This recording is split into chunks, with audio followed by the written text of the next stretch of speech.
Hi guys, let's read the culture section of the June 2020 Vision IAS Current Affairs. So the first topic is heritage management. So why was this in the news? Niti Aayog released a working group report in improving heritage management in India. Now let's come to the Archaeological Survey of India, ASI. It is the nodal agency responsible for archaeological research and the conservation and preservation of cultural monuments in the country. It was founded in 1861. It functions as an attached office to the Ministry of Culture. The important functions of ASI are identified as exploration or excavation, protection of monuments and archaeological sites, registration and regulation of trade of antiquities, maintenance and conservation and environmental development, archaeological site museums, research and publications, epigraphical surveys, Sanskrit, Dravidian, Arabic, and Persian, Institute of Archaeology. Now let's come to NGOs in heritage conservation and management in India. The first one is the Aga Khan Trust for Culture, AKTC, focuses on the physical, social, cultural, and economic revitalization of. Okay, so it focuses on the physical, social, cultural, and economic revitalization of communities in the developing world. Indian National Trust for Art and Cultural Heritage, INTACH, spearheads heritage awareness and conservation in India. International Council on Monuments and Sites, ICOMOS, works for the conservation and protection of cultural heritage places. It is the only global NGO of this kind which is dedicated to promoting the application of theory, methodology, and scientific techniques to the conservation of the cultural heritage. World Monuments Fund focuses on heritage conservation projects and awareness programs in India. Established in 2015, WMF India serves as a local representative for WMF, assisting with project management and outreach. Now let's come to overview. There are roughly 5 lakh plus heritage sites and monuments across the country.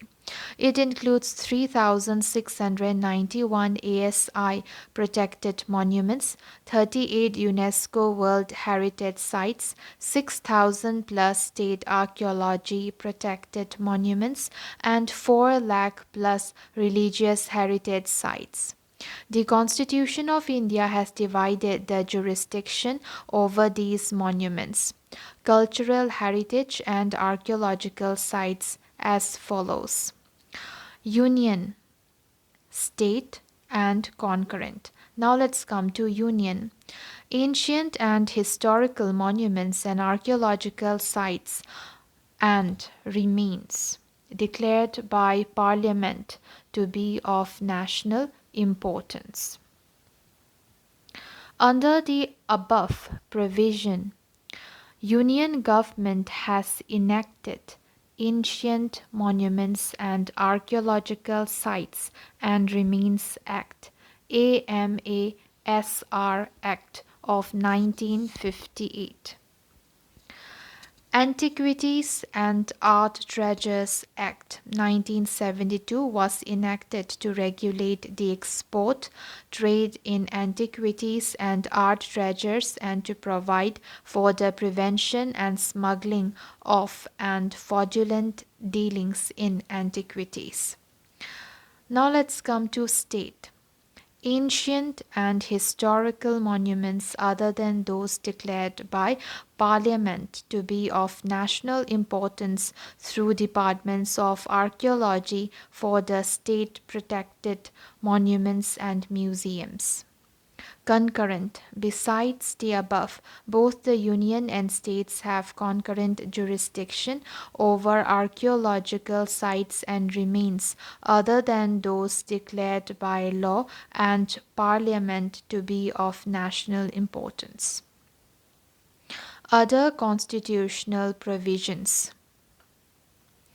Article 253 of the Constitution of India enables Parliament to legislate for the implementation of any treaty, agreement, or convention with any other country or countries, or any decision made at any international conference, association, or other body.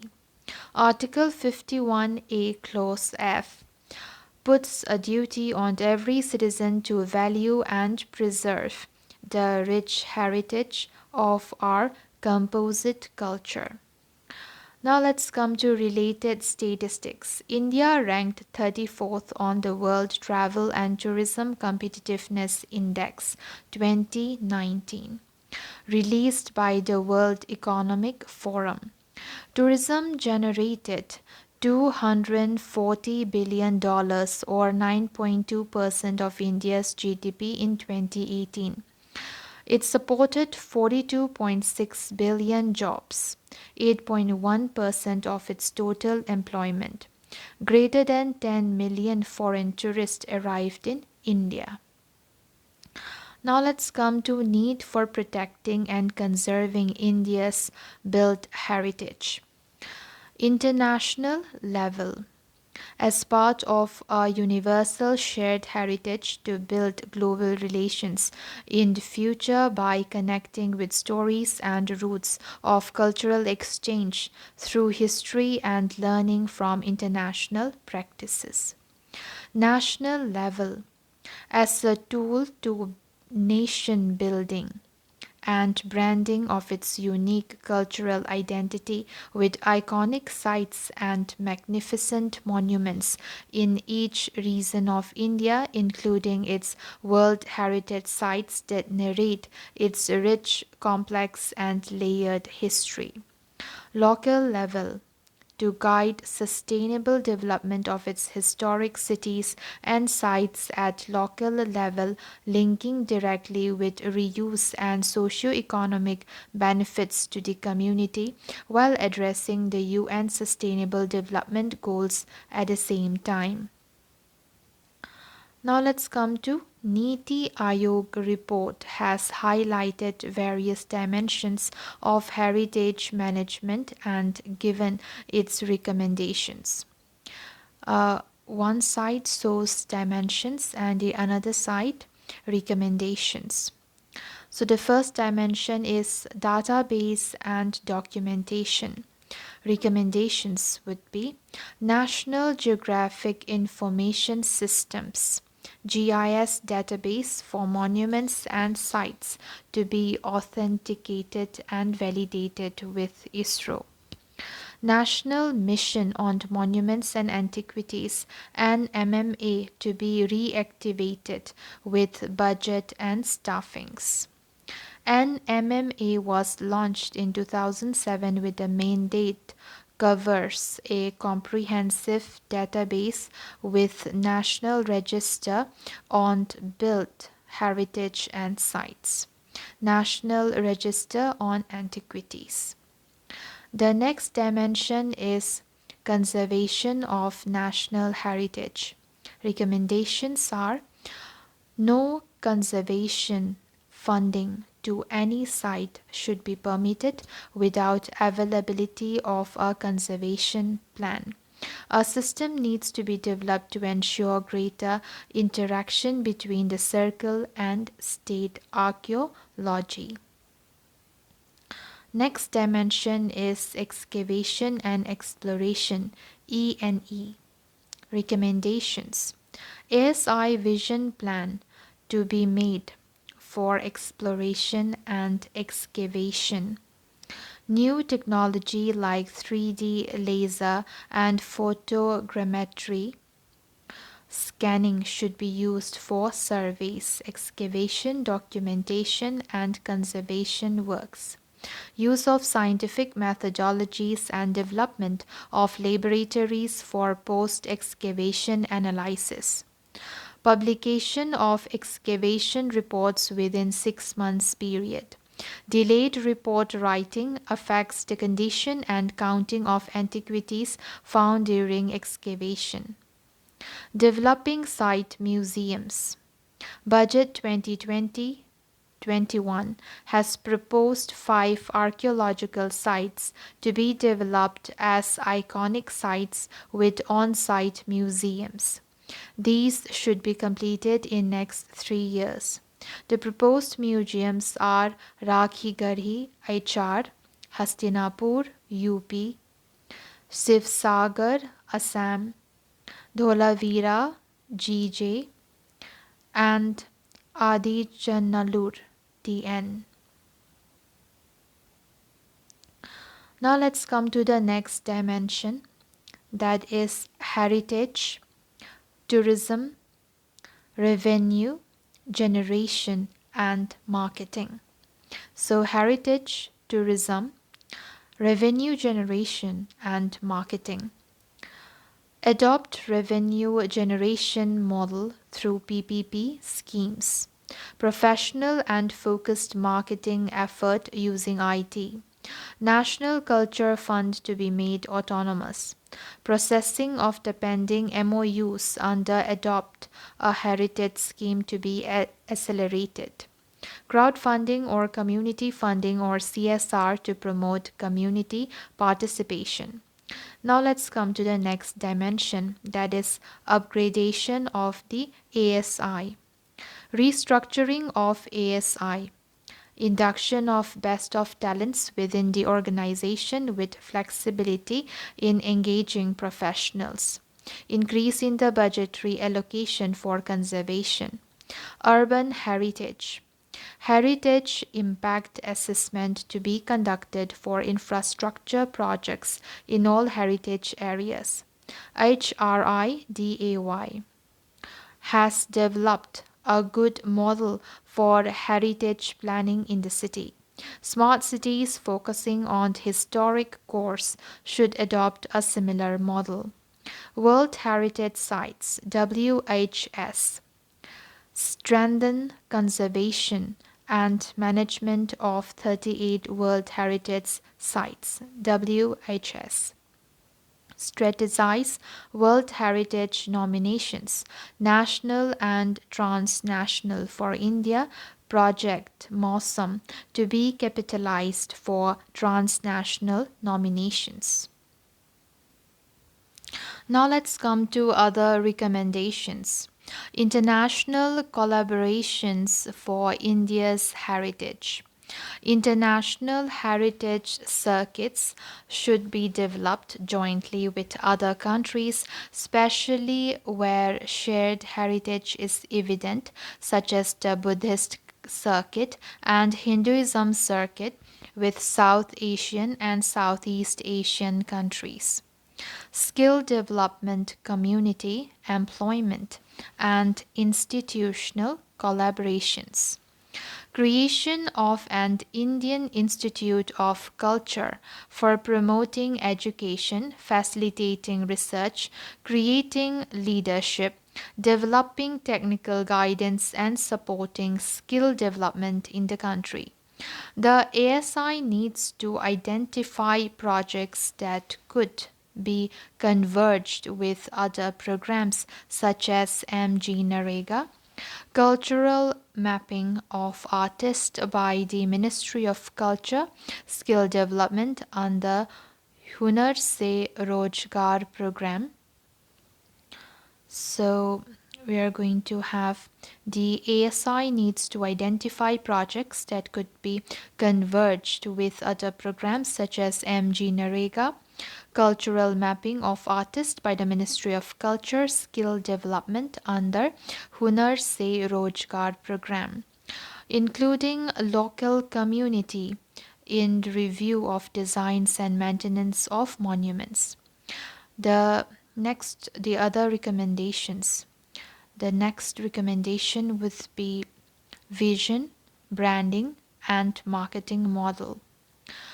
Creation of ICC model, Cambodia model, ASI and MEA model, which was operational for Cambodia and other overseas projects, including the following, may be made operational. Dedicated shell for special projects, example, Ladakh, Fatehpur Sikri, Hampi, Champaner, Pavagadh, etc. Hiring of multidisciplinary experts for each project.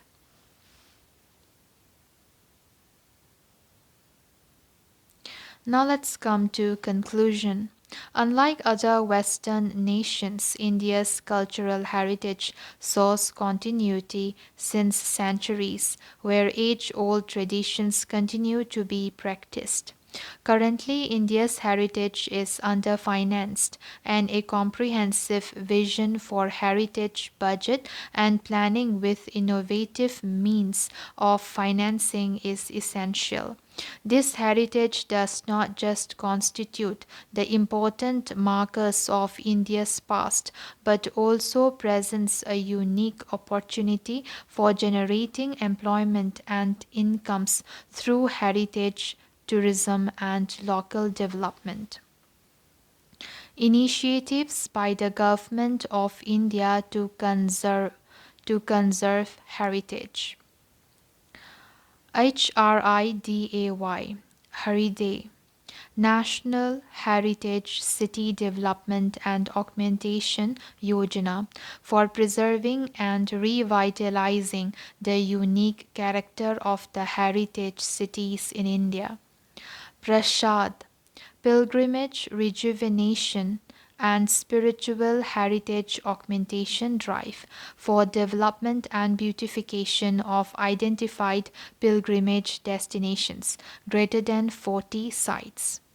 Swachh Iconic Places under Swachh Bharat Mission to transform monuments as model Swachh Tourist Destination to enhance the experience of tourists.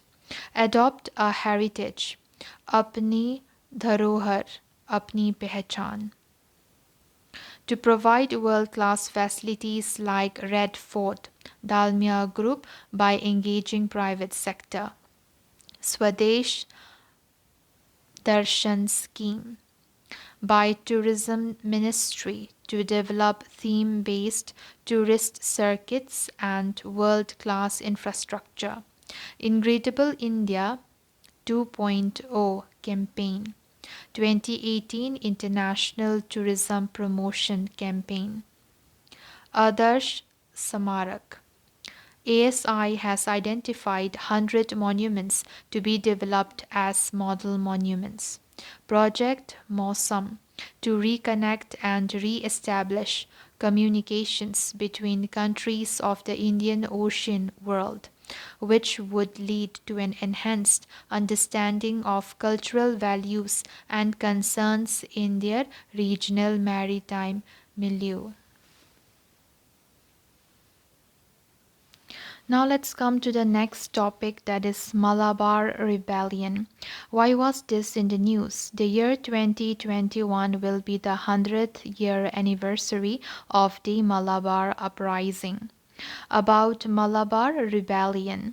The Malabar Rebellion, also known popularly as the Mopla Rebellion, was an armed revolt staged by the Mappila Muslims of Kerala against the British authorities and their Hindu landlords in 1921.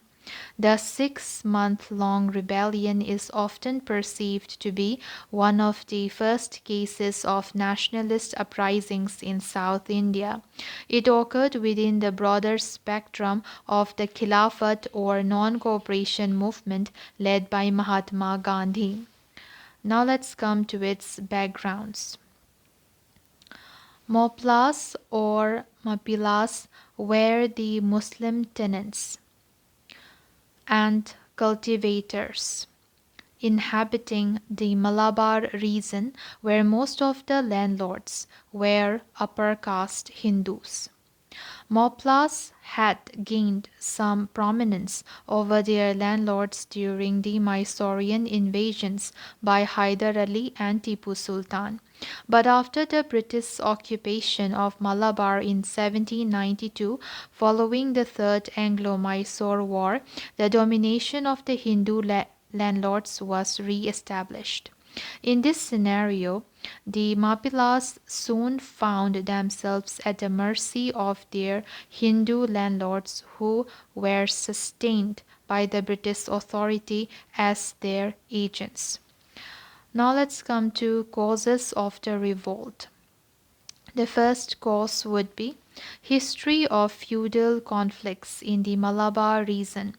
Peasant-landlord relations were historically strained in the region. Evidently, about 32 uprisings were organized by the Moplas between 1836 and 1919 against high caste Hindu landlords, their relatives or assistants, and British officials. Agrarian discontent. The economic condition of Mapila tenants had deteriorated over time due to oppressive British policies, resulting in increased taxation, insecure tenancy, rack renting, forced evictions, etc. These had given rise to anti-British and anti-feudal sentiments. Political mobilization of Mapilas. The Congress reached out to the Mapila cultivators to mobilize support for independence through Khilafat movement and support agrarian reforms in the region. A Khilafat committee was formed in Malabar in June 1920, which became increasingly active. In August 1920, Gandhi, along with Shaukat Ali, the leader of the Khilafat movement in India, visited Calicut to spread the combined message of non-cooperation and Khilafat among the residents of Malabar. By January 1921, the Mapilas, under their religious head, Mahadum Tangal, pledged support to the non-cooperation movement. Immediate cause. Mapilas, under the leadership of Variyamkunath Kunja Hamid Haji, took up arms in August 1921 due to the arrest of Khilafat leader Ali Musaliar and a widespread rumor that a prominent mosque in Thirurangadi has been raided. So what was the immediate cause? Mapilas, under the leadership of Variyam Kunath Kunja Hamid Haji, took up arms in August 1921 due to the arrest of Khilafat leader Ali Musaliar and a widespread rumor that a prominent mosque in Thirurangadi has been raided. Course of the rebellion. It largely took the shape of guerrilla-type attacks on Janmis, police and troops.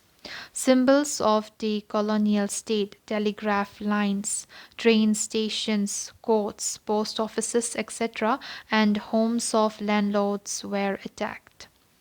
When the rebellion spread across the Malabar district, British officials and the local police escaped, leaving vast tracts of territory firmly under the control of the local rebels.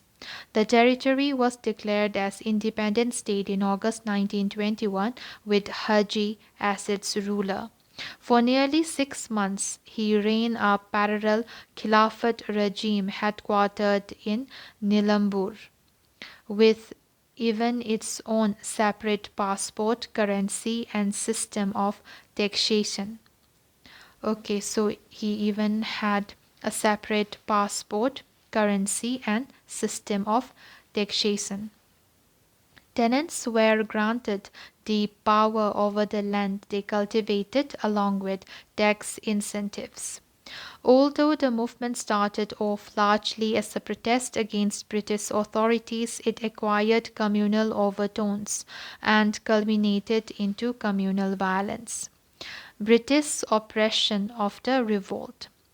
The British government responded to the movement with much aggression, bringing in Gorkha regiments to suppress it and imposing martial law.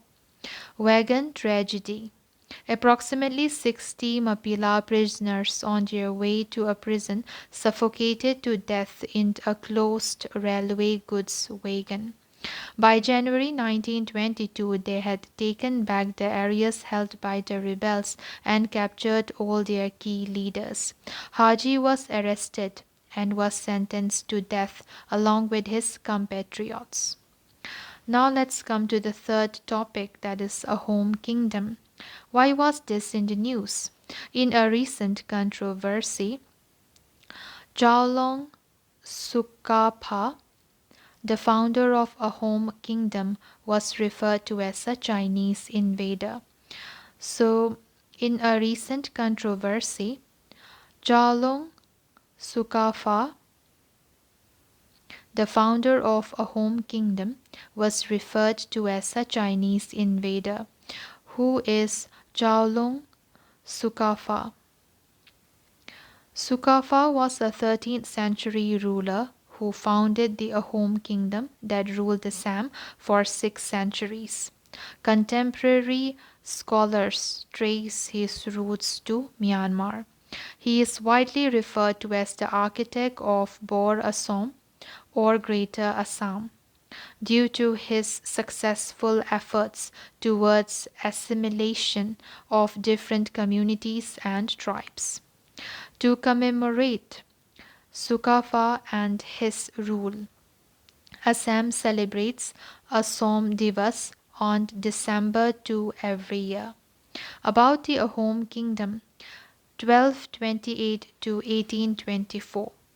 In the 13th century, the Ahom migrated from regions of present-day Myanmar to the Brahmaputra Valley. In 1253, Sukafa established his capital at Charaidao, Assam. They established new states by suppressing the older political system of Bhuyans, that is the landlords, by conquering powerful kingdoms of Jutias 1523 and of Koch Hazo 1581 in the 16th century, and by subjugating many tribes. The Ahom kingdoms faced many invasions from the southwestern areas of the Indian subcontinent and were defeated by the Mughals in 1662. The rule of this dynasty ended with the Burmese invasion of Assam and the subsequent annexation by the British East India Company following the Treaty of Yandabo in 1826. Now let's come to the administration.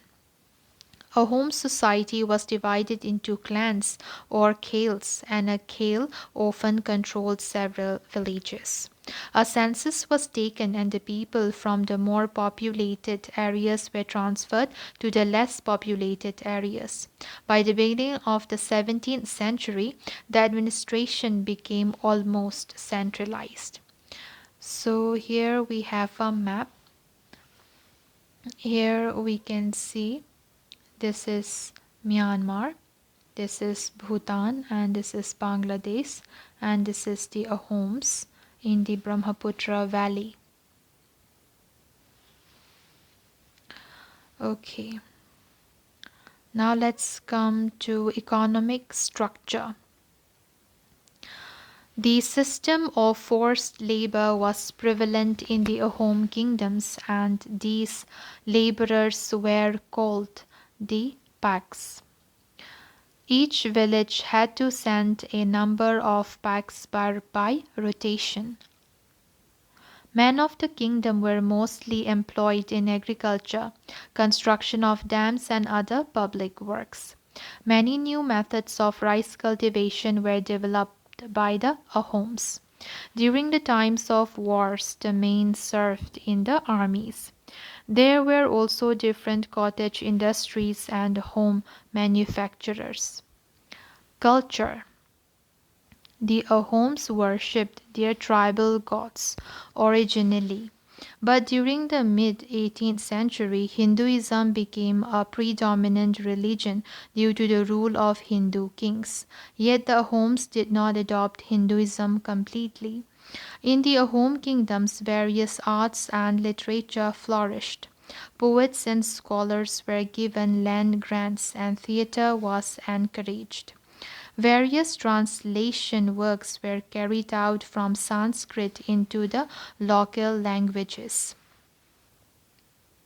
Historical works known as Buranjis were also written, first in the Ahom language and then in Assamese. Technological advancement. They used new and advanced ammunitions like the firearms even in the 1530s and began to make gunpowder and cannons by 1660s. So they were technologically advanced. Now let's come to the fourth topic, that is Kushinagar.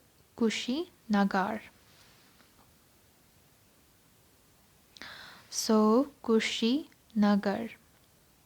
Why in news?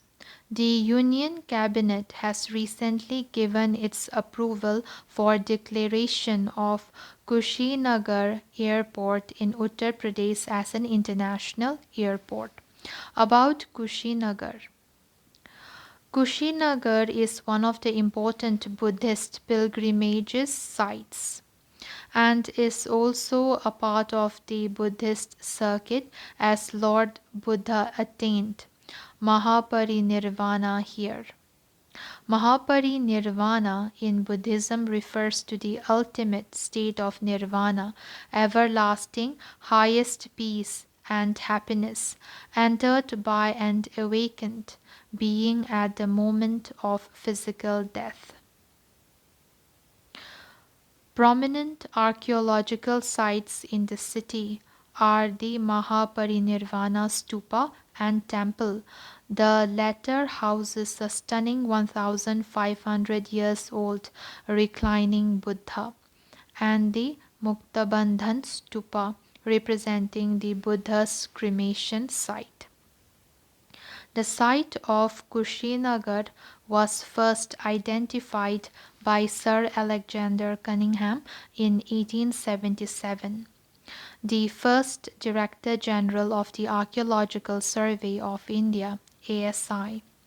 Other important Buddhist sites are Lumbini, Buddha's birthplace; Bodh Gaya, where Buddha attained enlightenment; Sarnath, where Buddha gave his first sermon after attaining enlightenment; Kapilavastu, where Buddha grew up as a child; Kosambi, where Buddha delivered many sermons; Sankisa, we have Sankisa. Lord Buddha is believed to have descended here after giving sermon to his mother in heaven. Shravasti, where Buddha showed his divine prowess to impress upon the non-believers and delivered important sermons. So that's all guys. See you in my next video. Bye.